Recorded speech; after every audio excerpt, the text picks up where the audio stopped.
नमस्कार मित्रांनो, स्वागत आहे तुमचं सूरज मुलानी ब्लॉग या आपल्या यूट्यूब चॅनलमध्ये। तर आज आपण आलेलो आहे बँगलोरमधील इस्कॉन टेम्पल येथे। तर तुम्ही समोर जे बघताय ते इस्कॉन टेम्पलचं मेन गेट आहे। इथे इस्कॉन टेम्पलला जाताना हँडवॉश करावं लागते। काहीतरी इथला नियम आहे हँडवॉश करायचा, कारण फक्त इथं हँडवॉशसाठीच लावलेलं आहे। मित्रांनो, आता आपण नरसिंहा मंदिरमध्ये आलेलो आहे। हे नरसिंहाचं मंदिर आहे। इस्कॉन टेम्पलच्या आतमध्ये हे पण मंदिर आहे। हे जे इस्कॉन टेम्पल आहे हे राधा कृष्ण आणि बलराम यांचं हे मंदिर आहे। तर आता आपण या मंदिराच्या मेन गेटवर आलेलो आहे।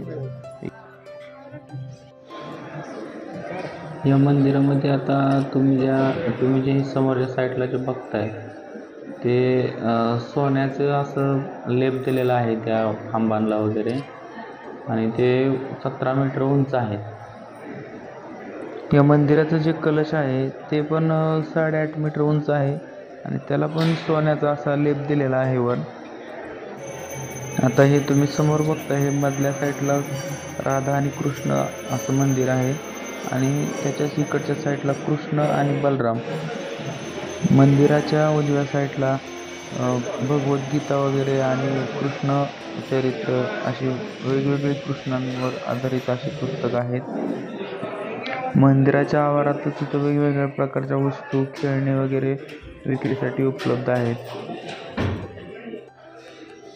आतमध्ये इथे वेगवेगळे फोटो, वेगवेगळे पुस्तके इथे विक्रीसाठी उपलब्ध आहेत। मे 1997 मध्ये हे मंदिराचं उद्घाटन झालं होतं। भारताचे 9वे राष्ट्रपती शंकरदयाळ शर्मा यांच्या हस्ते हे उद्घाटन करण्यात आलं होतं।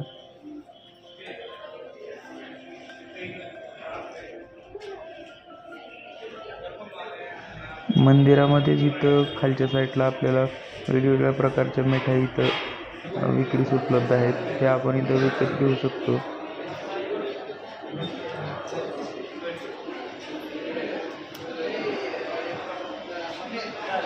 मित्रांनो, इस्कॉन टेम्पलचा हा व्हिडिओ तुम्हाला कसा वाटला हे मला कमेंटमध्ये सांगा।